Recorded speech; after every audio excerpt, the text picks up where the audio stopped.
আসসালামু আলাইকুম। আজকে আপনাদের সাথে শেয়ার করব মজাদার কেকের রেসিপি। খুব সহজেই ঘরে বসেই তৈরি করে নিতে পারেন মজাদার এই কেক।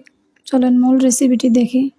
এখানে একটি ডিম নিয়ে নিলাম, দিয়ে দিলাম চিনি। চিনিটা যে যেভাবে মিষ্টি খান সেই অনুযায়ী দিয়ে নেবেন। দিয়ে দিলাম 1 চা চামচ বেকিং পাউডার, পরিমাণ মতো লবণ। ভালো করে আমি মিশিয়ে নেব। মিশানো হয়ে গেছে, দিয়ে দিব এর ভিতরে আমি আধা কাপ ময়দা। বাকি ময়দাটা পরে দেব। ময়দাটাও ভালো করে গুলিয়ে নেব। দিয়ে দেব সামান্য রান্নার তেল।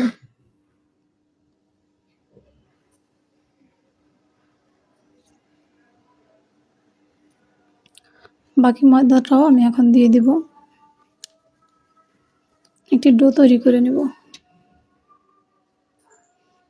20 মিনিটের জন্য রেখে দেব রেস্টে। এখানে একটি প্যান বসিয়ে দিছি, তেল গরম হয়ে আছে আর চুলার জালটা এখন লো আছে দিয়ে নিচ্ছি।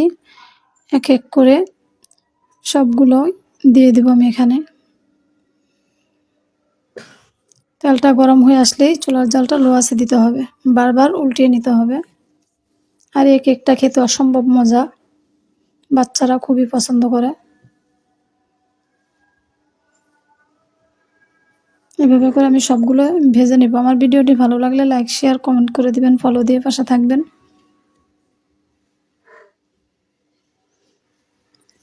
কেকগুলো ভাজা হয়ে গেছে, উঠিয়ে নেব সবগুলো।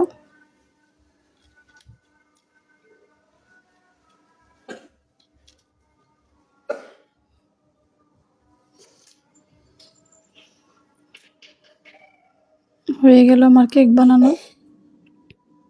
ভিতরে অনেক সফট হবে আর খেতে অসম্ভব মজা। ঘরেও রেখে দিতে পারবেন বেশ কিছুদিন। সবাই ভালো থাকবেন, দোয়া করবেন। খোদা হাফেজ।